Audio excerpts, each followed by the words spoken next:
Habemus Papam. That's the traditional incantation that tells the world the Catholic Church has a new leader. But what if they put it more plainly? Hey, folks, we got a pope. In the coming days, the Church will elect a new vicar of Christ, minister to 1 billion people. The tension, as the film Conclave dramatized so neatly, will be between modernizing and tradition, or, if you like, between talking plainly to the people and retaining the majesty of the Church of Rome.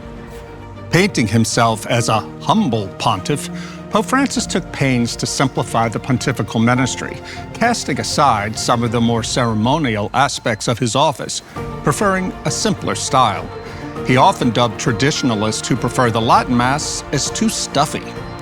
Critics said Francis was too progressive and demeaned the authority of the papal office. That tension between daylight and magic is even older than the Church itself. How much should our institutions sit on high?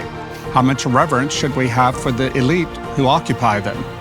When Donald Trump sent out a picture of himself dressed as the Pope, he was being lighthearted. At the same time, his gesture was desacralizing two great institutions, the Papacy and the presidency. Politically, Trump has decided to take on the voice of the people against the elites. But somewhere, Vox Populi should also be Vox Dei. Here in Hungary, the temperature of politics is always robust. Viktor Orban and his Fidesz party have never shied from calling a spade, yet they also defer to the traditional symbolism of Hungary: church, family, nation. In the month that two establishment conservatives fell flat in big elections, walking that line between populism and conservatism, between continuity with the past and the urgency of the present, has seldom felt more, urgent. The sacred and the profane, the people and the proper order of things, this time on View from the Danube.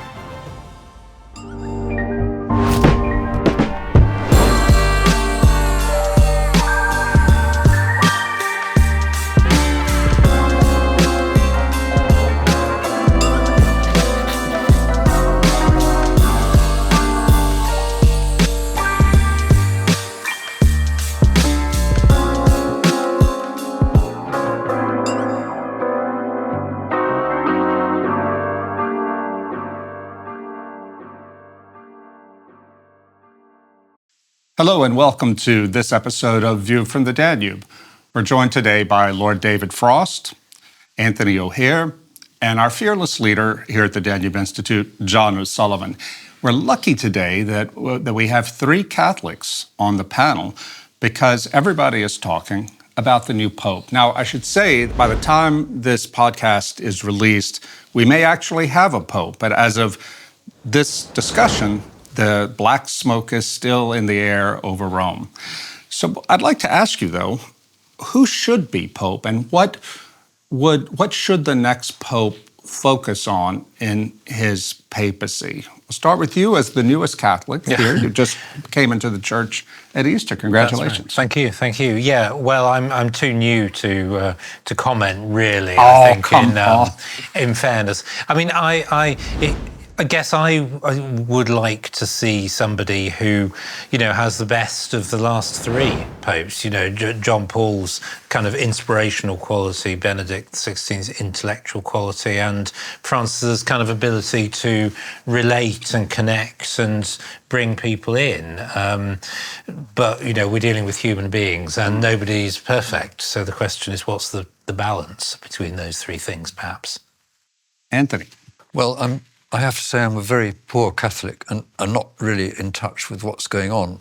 But I hope the people in the Conclave are looking at the wall of the Sistine Chapel where they will see Michelangelo's Last Judgment. And in the Last Judgment, Christ is sending people down to hell, including some clergymen. So I hope that they are going to be influenced by that to conduct the conclave in a thoroughly proper way and not be involved in any kind of politicking. I would also refer to two other frescoes of Michelangelo in the Vatican, ones which actually for some reason you can't see, but I think they're very significant and relate to the whole topic. One is called The Martyrdom of Peter, and the other is called The Conversion of Paul. Now, usually those two topics would not be Peter and Paul. Peter, of course, was the first pope, and this is in Rome, this fresco. It's the martyrdom of Peter, not Peter being given the keys to the kingdom of heaven, or whatever. And Peter knew Christ, he denied him, and in this fresco of Michelangelo, he's looking puzzled and worried. Paul, on the other hand, who did not know Christ, but had a vision which nobody else saw, is a far stronger and more resolute character. And I think that what Michelangelo is trying to tell us there is that the Pope should not be concerned to be the ruler, and certainly not to be a ruler in any secular sense. And indeed, he wrote some very strong poems against Julius II, Pope Julius II, Michelangelo did, who he thought was interfering, thought was actually acting as a secular prince. So I think that what we want from a pope is a pope who is not concerned to dabble in politics, however well-meaning, but who is firmly focused on the vision which is not perceptible to the secular mind, and that will perhaps have to accept martyrdom rather than the keys of the church. Well, I would agree with that. Partly, I would agree, because I think we have gone too far with the recent Pope Francis in the wrong direction of being too concerned with the secular world. One of his encyclicals, for example, on climate change, is an attempt to present scientific ideas about changing climate as something which there is an obligation on Christians to believe and act upon.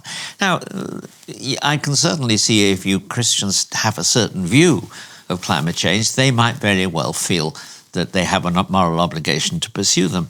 But we may all have very different ideas about scientific facts. And science is not, as we know, and it's always, scientific truth is itself always provisional. I feel the recent Pope went too far towards secular instructions and influence.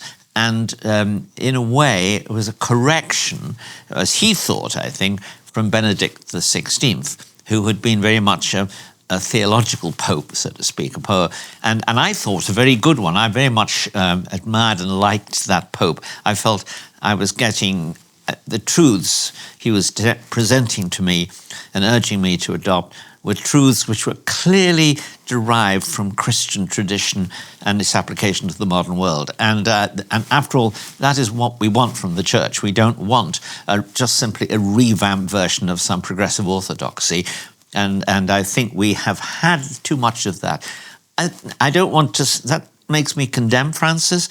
I don't want to do that exactly. I just want to argue that his preoccupations were not as traditional as I would like in a pope. Well, and Francis said early in his papacy that the church must not become a religious version of an NGO. Yet, I think that's more or less what he did, what his papacy did.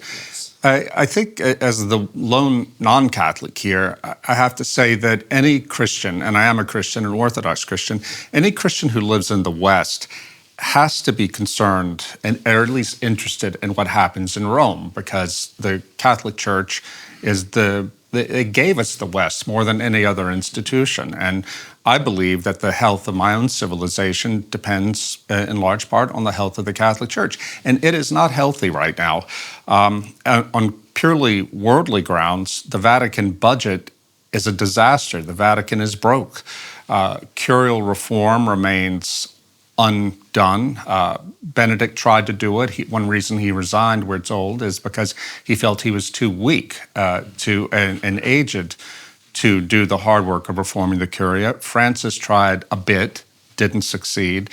And the next pope has to do that, has to reform the government of the church, not of Washington, of Europe, but of the church.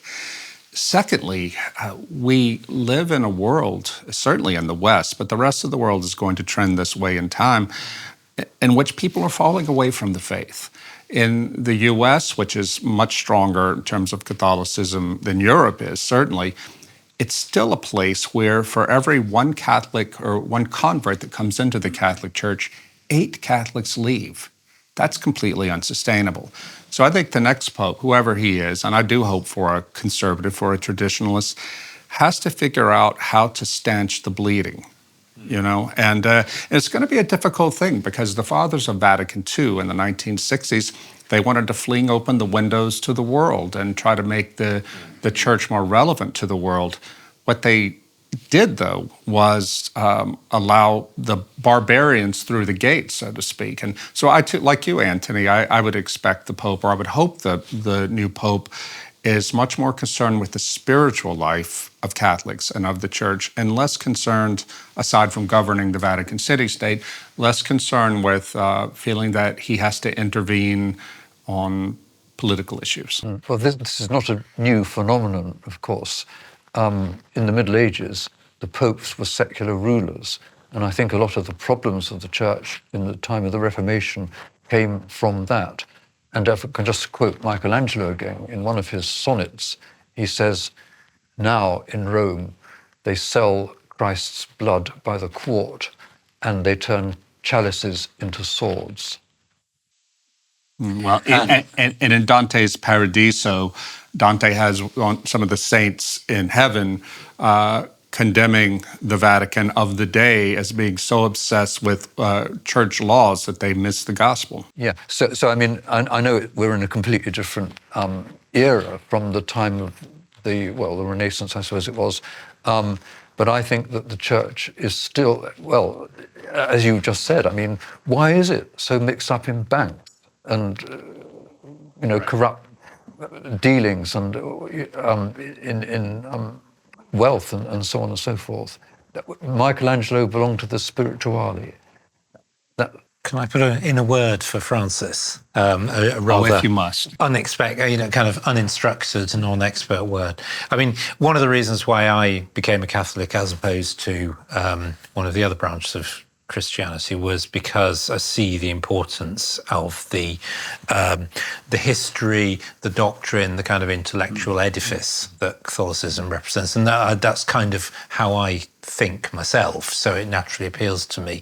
But I do think that Francis was on to something with his comment about the church being the field hospital for sinners. And I do think it's important to keep that appeal. I absolutely agree, it is about spirituality, it's about something different to being the religious version of the Liberal Democrats in Britain. But you've got to have something that sort of treats people where they are and how their lives are and their strengths and weaknesses, their failings and successes, still says this can be for you. And that's important too. Now, this is an interesting point that you became a Catholic as an Englishman. We all know the history of the Catholic Church, post-Reformation Catholic Church in England, and it's been a bloody one, lots of persecution. But now I've read statistics showing that there are as many and perhaps more Catholics worshiping in England on a Sunday as Anglicans. What's happening? Yeah, more, I think, is what they say now. I think there are two things going on. One, if there is a kind of revival amongst at least some of the young, as is said, then I suspect this kind of clarity, intellectual appeal is kind of part of it, at least for them.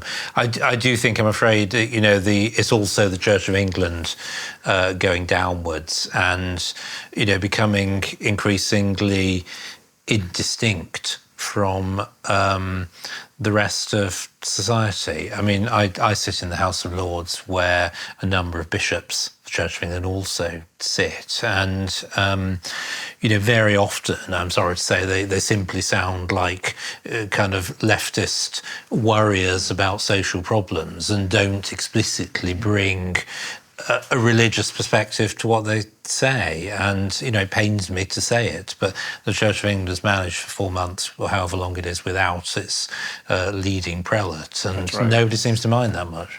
I think there are actually broader statistics as well showing that in the last 10 years, the number of both younger people, I think, let's say 18 to 35, something like that, or 28, and the people in 55 and older, both in those groups, there has been a significant increase in the number of people who now attend some kind of religious service once a month, which is actually a better test than simply saying, what are you? Well, I'm a Catholic or whatever.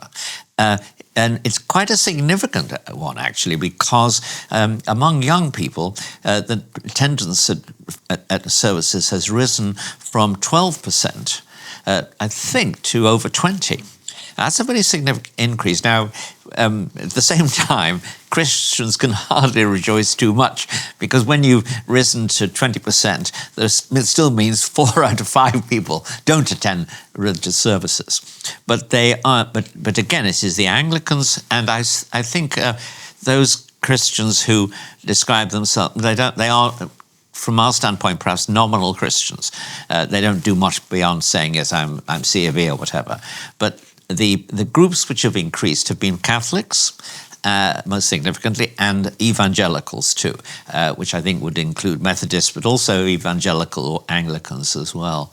So this is an interesting sign, and the revival of Catholicism is not confined to England either. It's very strong in France, and it's and I believe that we're going to see it in Germany more as well, particularly in those countries where, as in Germany, the leadership of the church has become almost neurotically detached from what people conventionally think of as Christianity and Christian doctrine. That's a really interesting point. I was in France not long after Ash Wednesday, and all of the Catholics I spoke with were buzzing about the reports from all over the country that the churches were filled on Ash Wednesday. They hadn't seen that in decades.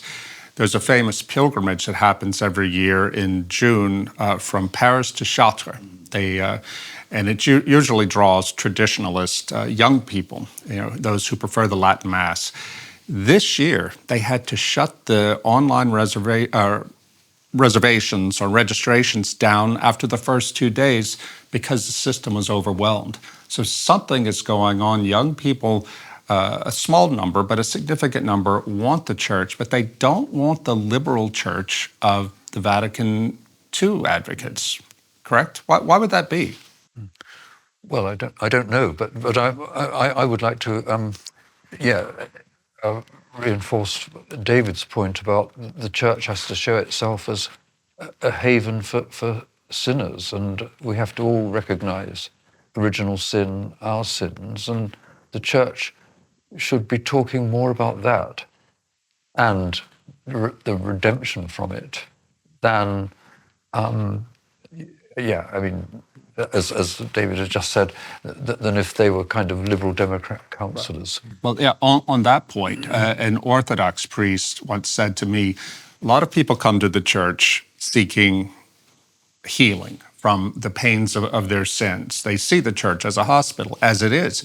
But when they come, what they really want is a spiritual equivalent of a painkiller to make the pain go away or to mask the pain. He said, I'll tell them what you really need is spiritual surgery. It may hurt more at the beginning, but you will truly be healed. And I think that is perhaps the problem with Francis's model. Indeed, the church is or must be a field hospital for sinners, but you have to give people medicine and treatment that will actually heal them, not just numb their pain by denying that they have to do anything to heal themselves. Can I raise a point directly to you, actually, Rod? I agree with what David said, and I think those of us who were attracted initially. Well, I was born into the church, but nonetheless, I was educated in such a way that churches intelligent, reasonable presentation of doctrine, an attempt to protect it against heresy and error and simple folly, was important. And that was the things I liked about Benedict XVI. But I think what we're all saying, and you have, of course, written about this, is that this intellectual assent to Christianity isn't really enough. And that we have to, so far as we can, I think, foster within ourselves a direct connection to truth in a different sense, and to the sacrifice of Christ. And I think that is something extremely important, particularly for people who write, think, argue, and debate, because that is far more likely, it seems to me, to be life-changing than the kind of, well, yes, that seems right to me, right. Christianity. And of course, this is a particular interest of yours. Last point before we leave the papal topic. The White House, President Donald Trump put himself forward on social media in the past few days as a candidate for the papacy. He retweeted a silly meme of himself dressed up as the Pope. Now, a lot of people thought that was really funny, Trump making fun of his own pompousness. Others were offended by it and said this was insulting to the Pope. My personal view is that it's both. It was funny. I laughed at it, and I was first sent this by Catholic friends who were laughing at it. But there's also something about the way Trump does things that desacralizes the office. It seemed to me to be beneath the dignity of the presidential office. Any thoughts about desacralizing what should be sacred, even in a secular place? Well, I mean, I thought it was. It was kind of a bad joke, I think. I think it just sort of landed badly, but it was still, with many people, but it was still a joke. So one has to recognise it as that. I do think it's a bit beneath the dignity of the presidential office. I mean, a number of things Trump has done is arguably beneath that dignity. And, what we expect from our leaders is different probably now from what we would have expected 30 years ago. But I still found it a bit off somehow, and kind of unnecessary, I suppose, is how I felt. Is this a version of Trump letting in too much daylight upon the magic? Yeah, well, it's undignified, in bad taste, and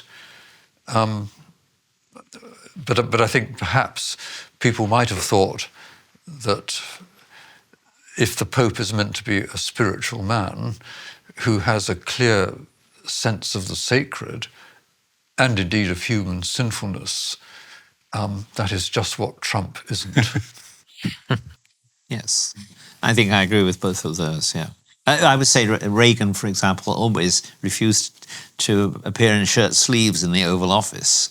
He wanted the presidential figure to be always, so to speak, at work in a solemn way. And what's interesting about Reagan is he didn't put on airs. He didn't have any sense of arrogance or hauteur. He could communicate with normal people in a very common way. But there was nothing common about him, if you understand what I mean. Someone sent me the other day a well-known clip of Mrs. Thatcher. She was asked by a Swedish journalist at the end of her interview if she would do a jump, just stand up and do a jump. She said, certainly not. And the journalist said, well, I interview people, and I asked them at the end to show their human side by doing a little jump. Gorbachev did it.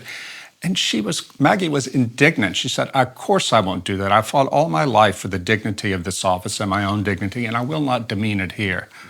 Boy, those were the days, weren't they? Actually, though, there is a funny story that at an Any Questions program, Malcolm Muggeridge, who was on the program with her, said that we can't take these figures seriously.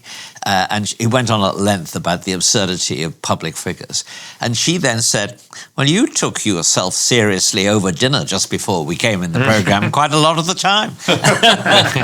So let's move on to the continuing rise of populism versus the establishment, even on the right. We saw in recent days the German intelligence services have labeled the AfD, the Alternative for Germany Party, quote-unquote extremist, which gives them the intelligence services the right to surveil them at an intense level and lays the groundwork for banning the party, which happens to be the most popular party in Germany. Now, it just seems like more establishment folly. And they're pulling, by the way, voters from the center-right. We saw in Britain recently a vote in which Nigel Farage's Reform Party wiped out the Conservatives in some constituencies and local elections, and also drew some Labour vote too. What's happening here? And I'll start with you, Lord Frost, because you're an establishmentarian by demeanor and training, yet you've taken in your own country, in your own politics, a more populist line. Yeah, I guess that's true. I think, a lot of things are going on in Britain at the moment. And I guess the big underlying thing for me is, we voted to leave the EU. In the end, with much pain, we achieved it. We found that, all that does is open, it gives us the freedom to take a lot of tough decisions, which otherwise we could put off. And now a lot of those tough decisions, look extremely tough and difficult to people. We failed to control immigration properly, therefore it takes you into the territory of, should we come out of the Human Rights Convention? What about the Refugee Convention? All of that. And I think what I'm seeing, I guess, beneath this is a emerging division in British politics, which crosses party to some extent, which is between those who say, I'm sorry, we can't solve your problems because the rules don't allow it, and those who say, we need to solve your problems, and so much worse for the worse for the rules, if that's what it takes. And I think that second kind of current opinion is obviously growing with reform. I think some Conservatives would certainly be in that camp, probably some on the left as well for different sorts of reasons. But I think, how do we find this balance in Britain between not accepting everything that we've inherited in terms of convention, international law, courts, etc., without sort of saying none of this matters, we can happily sweep it all away and it doesn't matter, because institutions do matter, but institutions only have a right to exist if they do what people need them to do. And that we haven't found that resting point yet, I think, in British politics. So more turbulence is coming, I think. Well, I think that we've seen the Alternative für Deutschland, as you just mentioned, reform in Britain. We could perhaps also point to the Rassemblement National in France and other phenomena of this sort. And I think, obviously, these are democratic movements in the sense that they're, I don't like the word populist, which I think is just a term of contempt used by people who disagree with any of this. But these are powerful movements among many people. And I think if we believe in democracy, then these things have to be respected rather than simply shut down and pushed under the carpet. Now, I don't think that democracy is absolute, and I think that obviously there can be democratic votes for unpleasant, even evil things. Well, indeed, there was one such in Austria in 1938, I think. I say Austria because actually it was a landslide for Hitler in Austria. But I think that democracy must be rooted in a sense of acceptable institutions and traditions.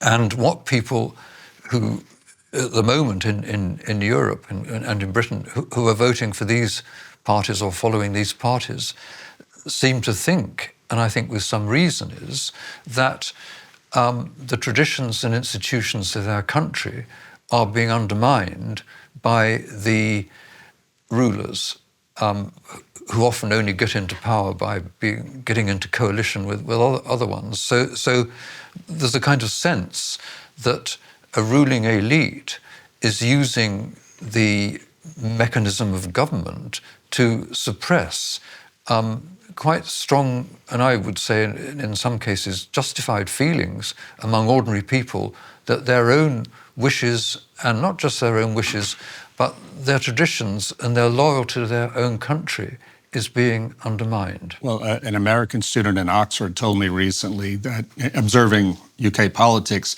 he said, if the British ruling class openly hated the British people, I don't know how they would behave differently than they're doing now. John. That to me goes a little too far, actually. What I do think is very much open to criticism was, first of all, the point that's been made by all of you, I think, that democracy means that sovereignty resides ultimately in the people, and you cannot then have the political establishment defining who the people are in a way that is clearly partisan. And that's what's obviously happening in Germany. There are cases, whereas Anthony just conceded, that a party might be likely to come into power, which is known to have homicidal intentions, an inability to respect its opponents' rights at all, even a decision that they may either not human beings or that they are themselves a kind of anti-national sentiment. I think in those circumstances one can imagine something being done, but this does not seem to be the case or anything like it in Germany. I've no doubt that there are some people in AfD who have a dodgy record. Given the record of the 20th century, that's very likely that some people have retained views which most of us now consider objectionable. But there's really no sign at all that is the case with the AfD in a mass sense, particularly the votes they're getting. And we can certainly say that people on the left in the last 30 or 40 years in Germany have been sympathetic to terrorism. The Baader-Meinhof gang had a lot of intellectual support. Would we have been justified in preventing the SBT for forming a government? Of course not. It's absurd.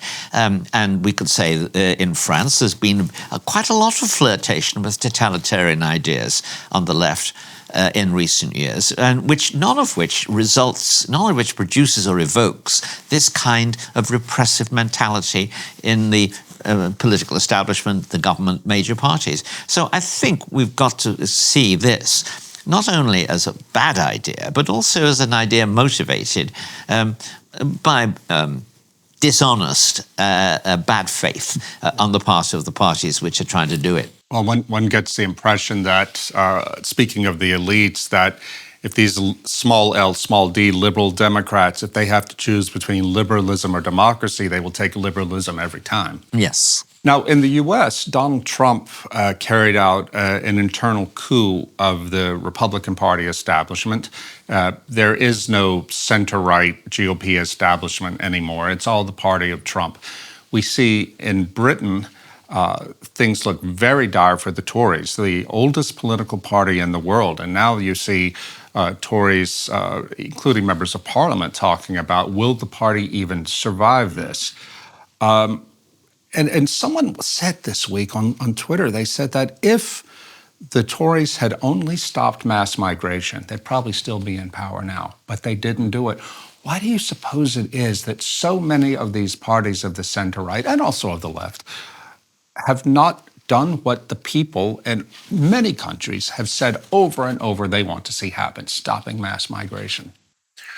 It's a good question. I think in Britain there are various reasons. I think, the Conservatives just got it wrong to some degree, misjudged, the number of people who had left the country, the number of people who might come back on the terms that were offered, and then adjusted very, very slowly. I don't agree that there was like a deliberate decision to let millions of people into the country. I think it was more taking the eye off the ball and then not correcting, really, in the last few years. I do think there's a kind of deeper reason, which I guess we've all talked about before, which is the kind of the wish to be seen as nice people by kind of right-thinking liberals, and not talk too much about difficult decisions which require unpopular measures. And I think that's part of what we see in this.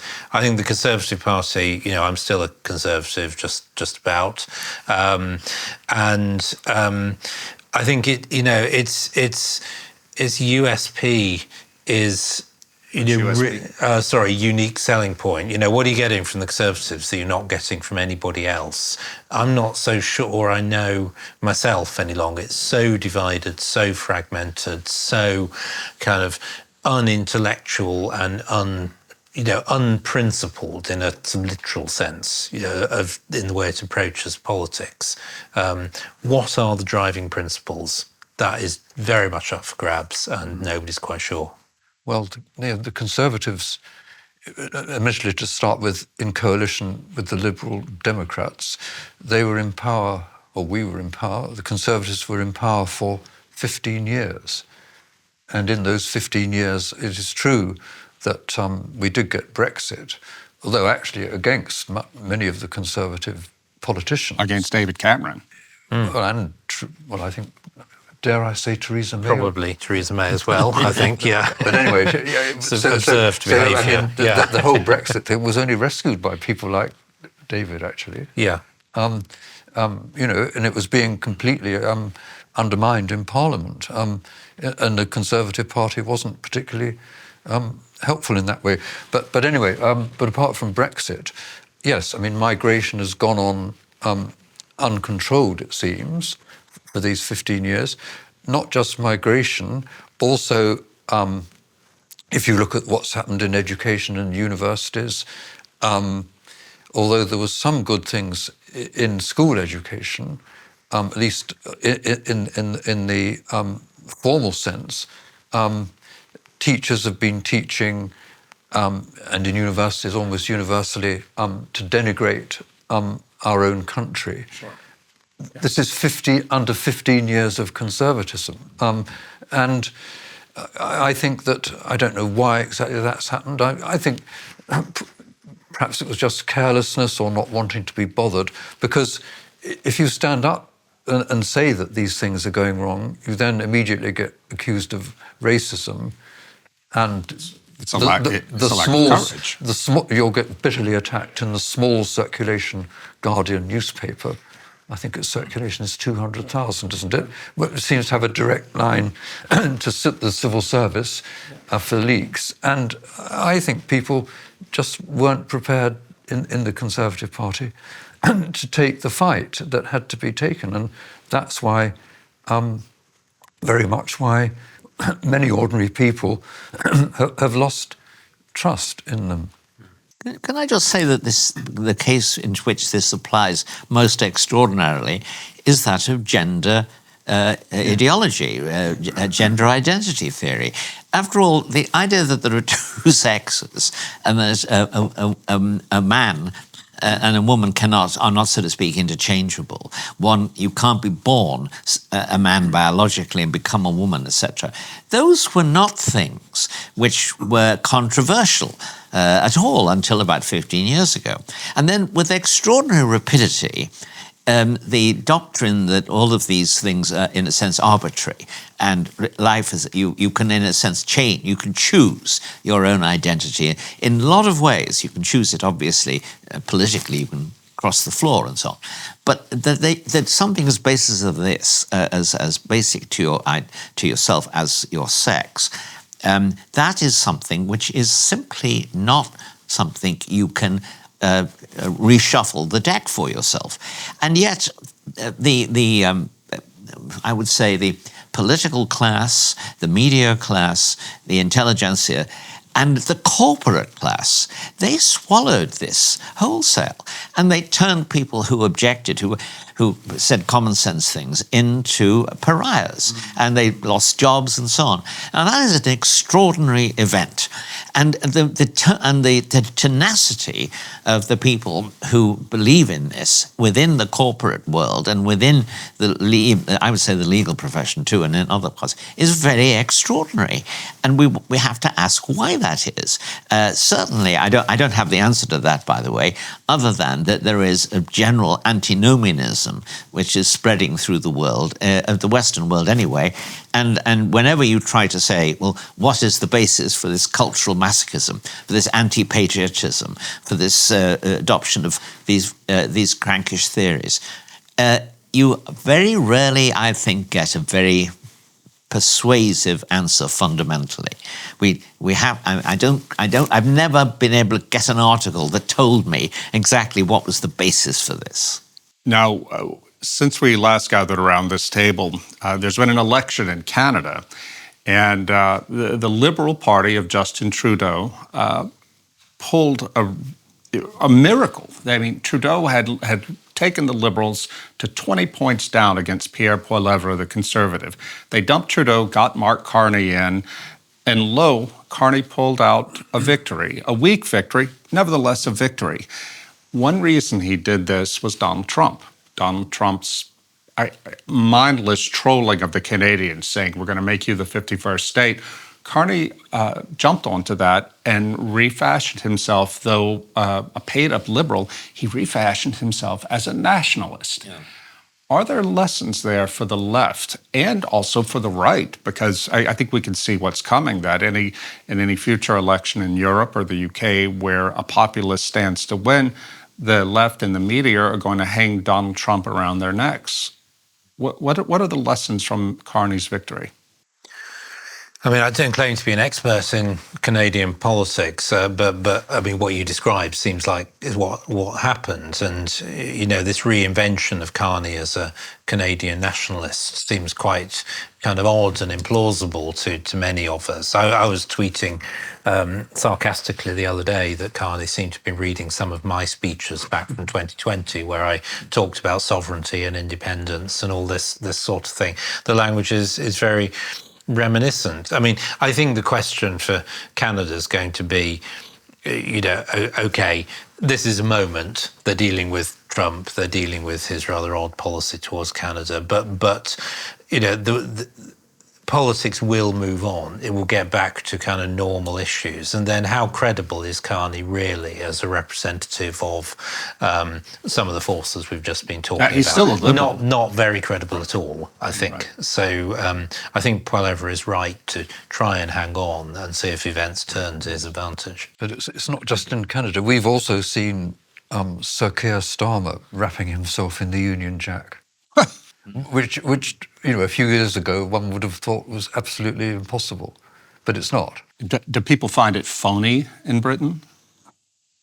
Some do, some don't, I think. I mean, the thing is, there is a sovereigntist tradition in the Labour Party as well. It's one that's been kind of quite repressed quite a lot, but it does exist. And, you know, Labour still does have supporters who think that, and Starmer taps into that when he wants to. Well, Orwell actually writes from that position in England, Your England, and in other essays. And what's particularly interesting, by the way, the Labour Party, of course, is made a big deal, I think rightly myself, the Labour government, of celebrating VE Day. It's the moment, this is kind of VE week at the moment in London, and I'm glad to see it. But of course, I think there are low political motives in that as well, because that's the vote that he's losing, and he wants to try to get it back. But he's going to have to do more than have patriotic demonstrations. He's got to deliver in real terms to the people whom he's driven out, in a sense, or rather, his predecessors have. But just a point quickly on Canada. What's really interesting about Canada is that the previous Prime Minister, Justin Trudeau, had actually said things like, we're proud to be in a country which has no national identity Post-nationalist. at all. Yeah, that's right. And now, all of a sudden, it turns out Canadians do have a national identity, and their national identity is a wonderfully negative one. We're not Americans.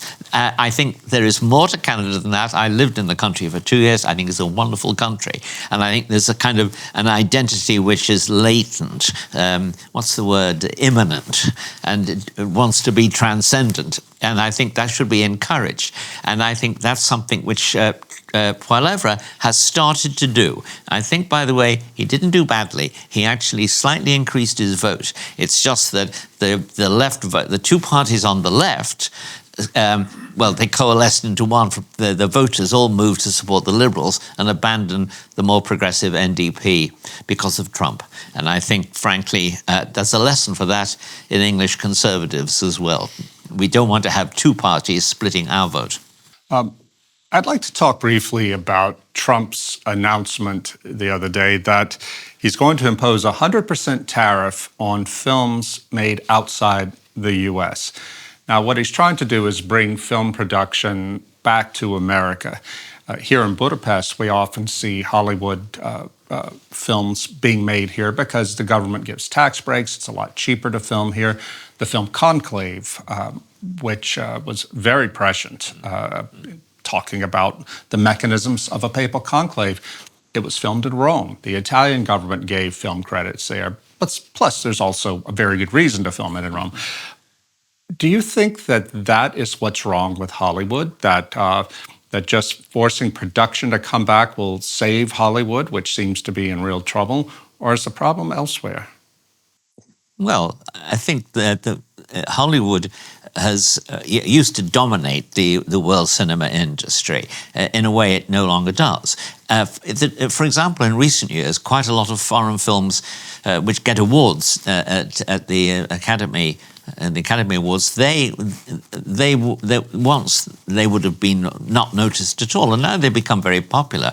Having said that, the economics of filmmaking in Hollywood and elsewhere are really quite extraordinary, and people spend vast budgets on movies which go nowhere, and small budget movies suddenly blossom, and so I think that's going to be the fickleness of public opinion in relation to movies is such that this is going to be a very minor factor.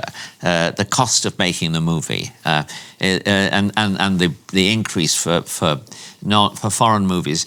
You can't tell an audience not to see a movie by increasing its price. They'll pay that price. They just won't see another movie that week. And the real problem with Hollywood content is the content. I rarely go to the movies. I used to be a professional film critic. Rarely go to the movies anymore because there's nothing to see unless you're into these superhero cartoon dramas, which I'm not. They need to start making films that actual grown-ups want to see, I think. Yeah, I agree with that, absolutely. I mean, I did find this Trump policy a bit odd because, of course, normally we don't tariff services. I mean, one reason for that is that it's actually really quite difficult to do. You know, what point are you actually taxing? It's obvious when a good crosses a border. At what point is a film crossing a border to have a tariff attached to it? So, you know, that's something I simply don't really understand with this policy. So I think it's, you know, that's why I wonder whether it's a bit more symbolic than real. I do think he has a point about, you know, the endless, everybody's subsidising the film industry to get them to come to their country. And I think there's a legitimate point to be made about that, and maybe a sustained attack on everybody subsidising their own operations would be more useful economically. Where do we stand on the tariffs issue right now with Trump? Because it seems like every day you wake up, there's something new coming from Washington. I mean, what's your take on what's happening in the U.S. and also with the global system because of what Trump is doing? I mean, it's a big question. I think I'm not in favour of tariffs for economic reasons. I think there can be a case for national security reasons, because I'm not in favour of increasing taxes generally at all. I do think there's a bit of kind of hysteria around tariffs, that they're seen as somehow not part of the natural order, and they attract an opprobrium that just putting up income tax or corporate taxes would not have, and I find that a bit odd, and I think it's a bit because it's connected to, it seems like a reverse of the global order of the last 30 or 40 years rather than just a tax change. I think, part of what needs to happen in the next decade or so is rebuilding of nations as meaningful units. And, maybe some tariff policy, if it's in conjunction with lots and lots of other things directed to that aim, could be, at least not too damaging and conceivably politically helpful. I don't think the kind of messing around, one day it's this, another day it's that, one day it's country X, another is country Y. I don't think that's valuable at all. It just makes it impossible to react in any meaningful way to them if you're a company. So it's a way of not achieving your ends. Yeah, I think that mercantilism, as it's called, yes, that's generally regarded as not going to produce the ends that are wanted. And I've no idea, because I'm not an economist. I don't think economics is a science anyway. As one great philosopher, W.V. Quine, used to say, if economics was a science, why aren't all economists wealthy? Joking apart, I think I've no idea. Trump is obviously behaving in a very, I wouldn't say irrational, but in a way that doesn't jump. Erratic, yes. But I understand the point, and I think that he's making about the collapse of American industry, which is very graphically portrayed in J.D. Vance's Hillbilly Elegy. And I think that's probably where a lot of Trump's support comes from. So these people who've lived in, particularly in the middle parts of America, because Hillbilly Elegy is almost an odyssey or a kind of pilgrimage from the South, going through various states where there is work, and then there isn't work, then go to the next state, there isn't work. So you can understand if that's where a lot of Trump's support is coming from. And yeah, if you go into a supermarket in America to buy tennis clothes, I did, all made in China. And to David's point about national security, the Ukraine war has shown the danger that America is in, because we couldn't manufacture enough shells to supply the Ukrainians. COVID showed how dependent the United States was on China for its medicines, antibiotics. So there is clearly a national security interest there. But why we have to tariff, say, cut flowers coming in from Ecuador, I don't get it. Look, I'm like Anthony, I'm not an economist, but I have some sympathy with his skepticism. Perhaps I can throw to David a question, namely, aren't floating currencies going to be a factor that dilutes or overrules tariffs? Won't a currency react to the imposition of tariffs in a way that negates it? And it seems to me that once we move to a world of, as we did in early 70s, of floating tariffs, and we're still in one, currencies can alter in order to soften the impact of these things. Yeah, and some argue that's exactly what did happen, of course, in 2018 to 20 with the dollar and China, that it softened it. Of course, currencies move for all sorts of reasons, some of them not very well founded necessarily at all. So what economic theory says kind of should happen in the end may not happen in a timescale that's useful enough for business. But I do think that we should be cautious before moving away from free trade amongst friends, is kind of what I feel. And I don't see what's gained by very aggressive tariff policies on friendly Western countries. There's a lot of kind of self-righteousness from the EU and even a bit from us. We've had our own tariffs over the years, some of them being higher than the Americans, so we should get off our high horse slightly on this, but still, we should try and keep free trade.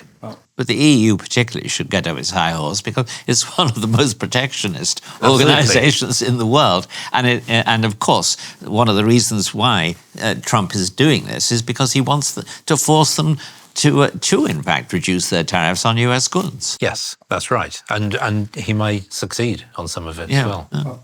We've come to the final question of the day, and it's related to the Conclave in Rome.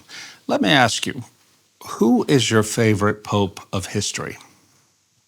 Who wants to take that first? Shall I go first? I mean, there are lots of, favourite popes, but I'm going to give you a pope who is kind of extremely interesting, in my view. I studied medieval history in my youth, and one of the people who kind of grabbed me when I first heard about him was a guy called Gerbert of Aurillac, who became Pope Sylvester II. This is around the year 1000. And as so often with medieval figures, we don't know that much about their personality, but we know a bit about what they did. But he must have been an exceptional person because, for one thing, he was a kind of complete nobody, the son of a peasant somewhere in the Auvergne. Somehow he got an education. Then from his abbey, he was kind of talent spotted to go with the Count of Barcelona to Barcelona. A couple of years later, the Count of Barcelona goes to Rome. He's talent spotted again to go and teach the emperor. Emperor Otto. So he must have been quite a remarkable person. The reason I mention him is there is a persistent belief, unfounded, that the church and science are kind of disconnected and hostile. And somebody, right in the heart of the Middle Ages, like Gerbert, disproves this. He went to Muslim Spain. He brought back the abacus. He was probably the first person to use modern Arabic numerals in Western Christian Europe. He did things like had built a hydraulic organ, the first ever water-powered organ that had ever been produced, before he became Pope for 4 years. So I think he's somebody who kind of really represents the intellectual omnivorous nature of Christianity and of the West, while remaining a Christian. What an interesting choice, Anthony. Well, I'm afraid I can't match that, and very interesting. I just think I would only want a pope to be somebody who didn't want to be a pope, a holy man who didn't want to be pope. And of course, there is one such, well, maybe more than one, but there's one very famous one, Pope Celestine V, who I'm afraid is disparaged by Dante as having performed the great refusal, il gran rifiuto, because he stepped down from the papacy and let in Boniface VIII, who was Dante's great enemy. But nevertheless, I depart on this point from Dante, and I think that Pope Celestine V was a holy and admirable man. Now, wasn't he a hermit that they brought down? Yeah, they dragged him from his hermitage. And forced him to be Pope to settle a conclave, and he refused it. Well, I think he was Pope. Briefly, yes. And then they put him out to pasture. Because he wanted to be sent away. Yeah. Well, it's interesting that recent popes have all been, to some extent, controversial. I mean, obviously, that's been true of Francis. And I think also before him of Pius XII. And I think Pius XII is someone I liked. And what he did in relation to Nazism was he was very firm about it. He drafted the encyclical of his predecessor specifically denouncing Nazism, and I think that's something important to remember. But I have to say, I wrote a book about a book which is one of the leading characters was John Paul II, and I think John Paul II had enormous impact on history. He was a major figure in the ending of communism and the spreading of the faith around the world. We forget that he, in the second half of his papacy, he was almost always on a plane going to Latin America, going to Asia, and building up the church. And the church's future is in Asia and Africa at the present time. That future may take a different direction, but it will. But that's true. And he was in large part responsible for that.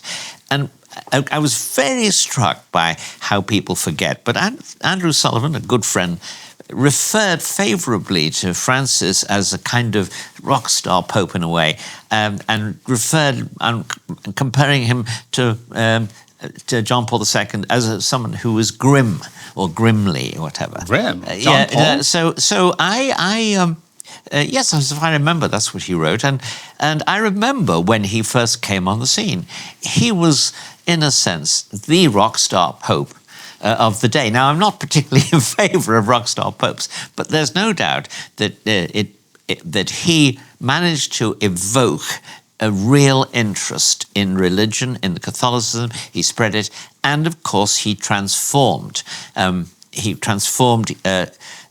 Political history, and particularly Europe, in helping to end communism. If he was grim at the end of his period in office compared to the opening, it is because he really felt deeply disappointed by the failure of the church to flourish in Eastern and Central Europe, which he had hoped would be one of the results of the change of regimes here. That didn't happen. It still hasn't happened. But obviously, the future of Catholicism didn't look very good in England until the other day, and all of a sudden it does. I would select Benedict XVI, not an influential pope, Joseph Ratzinger, who followed John Paul, and in fact a pope that a number of my Catholic friends are angry at for having stepped away from the papal office the first time since the Gran Refuto and made way for Pope Francis. Nevertheless, I'm very fond of Benedict because he was a great theologian and he wrote with such clarity. Anybody can pick up his books and read complicated theological points made in brilliant prose. I think he was a modern man. He was a man of the council, but he also understood deeply where the council had failed, and he was an advocate of tradition. It was Benedict who opened the door for Latin Mass, the Latin Mass to be celebrated, a door that Francis has attempted to slam. But I think Benedict is a tragic figure, Joseph Ratzinger, but I really love him, and I wrote a book that became a bestseller called The Benedict Option. It's about Saint Benedict of Nursia from the 5th and 6th century, but I've also called Pope Benedict the second Benedict of the Benedict option because he was a man who understood the times. It's just his tragedy is he wasn't strong enough to fight back. Well, that's all we have time for today. I want to thank you all for joining us, and thank you for watching and listening today. I'm Rod Dreher for the Danube Institute. Goodbye.